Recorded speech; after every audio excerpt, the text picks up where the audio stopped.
getting warm out there, isn't it? And Roger Jeffries, he's wearing the budgie smugglers. Oh, they're only very small budgie smugglers. They're only very small ones. Could put him on the old Bachelorette, couldn't you? Welcome, Madonna. Hello, how are you?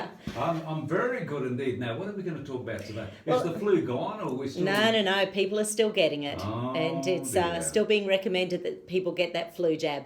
So I thought we'd chat a bit about that. And because I was having a look this morning at some of the research, and for a start, guess why we get the flu in winter? Seems pretty obvious, but guess why? Yeah. Vitamin D levels go through the floor during winter.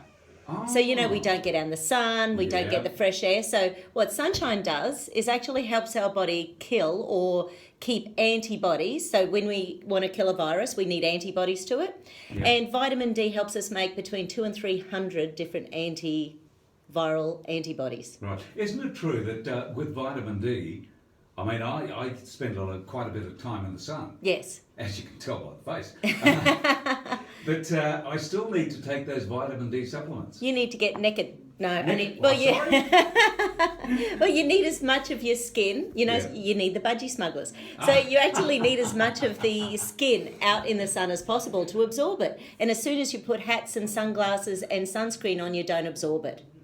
Right. Okay. So slip, slop, slapping is fantastic for stopping you from getting burnt. It's seems to be helping stop melanomas and things like that, but it's actually causing a nationwide vitamin D deficiency. Right. And it's funny because our levels can really drop throughout winter because we start using up all the vitamin D we've got stored. It's a fat-soluble vitamin, so it is in things like fish and eggs, and it's generally animal proteins. Yep. So that's where we get most of it. It's even in stuff like creams and milk and things like that. Oh. Cod liver oil, remember that as a kid? Yes. Yep, high in vitamin A and D. I have a spoonful of this. So vitamin D is really important, and so that's one of the main reasons. It gets colder, we stay inside, we don't get enough vitamin D, so we're susceptible. Because the viruses are obviously around everywhere, but some of us are getting hit and some aren't. And I think I said when we were down in Tassie, our two friends who had both been vaccinated for the flu, they both got the flu while we were down there. Now, maybe being on the plane, and people share all sorts of things on planes, don't they? So, but Jason and I didn't. Now, that's nothing to do with anything except that perhaps our general immunity is better. Because Jason and I do take lots of supplements. So, and funnily enough, vitamin D isn't a huge thing we take, but we do eat quite generally paleo, which does have lots of things like, good quality meats and eggs and proteins and things like that, which are high in essential fatty acids, including vitamin D.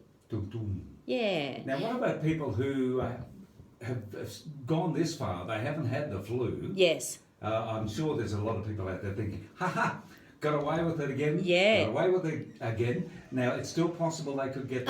People are still getting it, absolutely. I saw an article on ABC this morning, and they were still saying that doctors are recommending to go get that flu jab.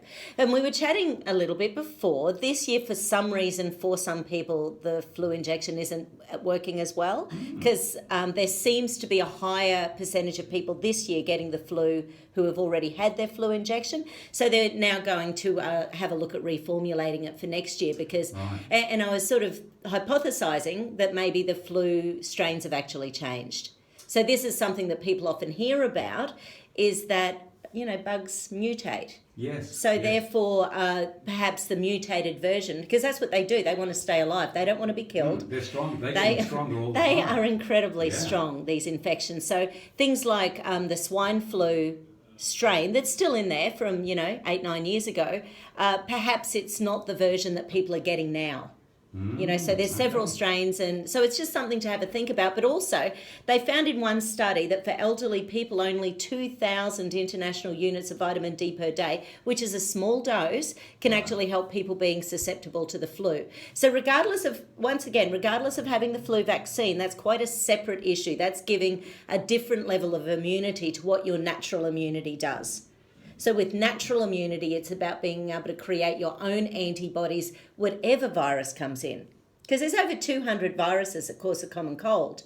So you can't be vaccinated for everything. We can't create that sort of drug. You just can't. The worst thing is you can't pick which one of those 200 Exactly. that you're going to get. Exactly. So it's a real challenge. So therefore, if you're boosting your own natural, and some people love olive leaf extracts, some people love echinacea, some people love vitamin C. I honestly don't care what you do in the background, but I think this is where we really do have to take control of our own health, because sometimes it is people getting the flu that can trigger them into chronic disease, So if their immune system is so defunct Right.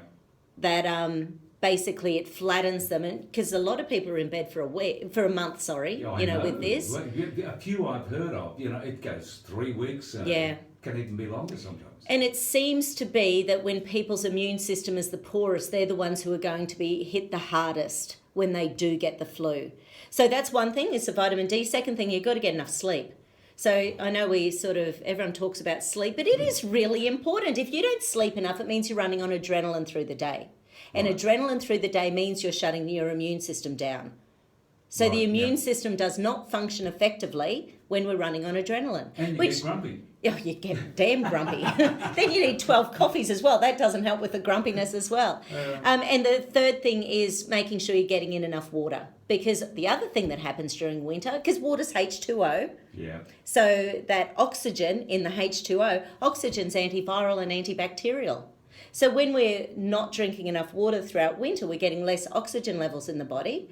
So basically, once again, we're more susceptible.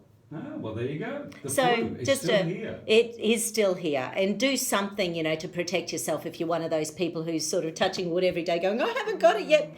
But if you know people around you who are unwell, you could certainly ring New Leaf and have a chat about what we would recommend. But, just sort of talk to your pharmacist. Yeah, See a really okay, good natural booster in the background. Don't sort of think you've snuck away with it, you've got away with it this season. And I think they do talk about it as being the spring flu now, because exactly, people's immune system have been running down, and if they're thinking they're getting away with it, sometimes they don't. All right, well, there's the flu. I'll keep an eye on mine, and the vitamin D, I'm going to go out. Nice and easy. I'll go out and get some sunshine. Sunshine is fantastic, and what a perfect day for it. Oh, yes, it is. What are we sitting on now? Just over 27 degrees, so yes. How long does it take for the pool to warm up now, I wonder? Well, it depends. It depends on the nighttime temperatures. Ah, well, it was hot last night. Oh, it was warm last night. It was warm last night. Yeah, well, see, we're getting, like tonight is going to be, now what's tonight? 16 degrees. Okay. Tomorrow night, 19 degrees. So we're getting there. On Monday, 21 degrees. I think the pool will be fine. Just get in it anyway. Yeah, lots of sooks out there like me. Me too. All right, well, listen, we'll come back shortly. We might So next, stem cells. absolutely. So I'm going to talk about stem cells and what they do in the body and how you can improve your levels. Okay, Madonna, we'll be back very shortly. It's 11:20, 100.3 Bay FM.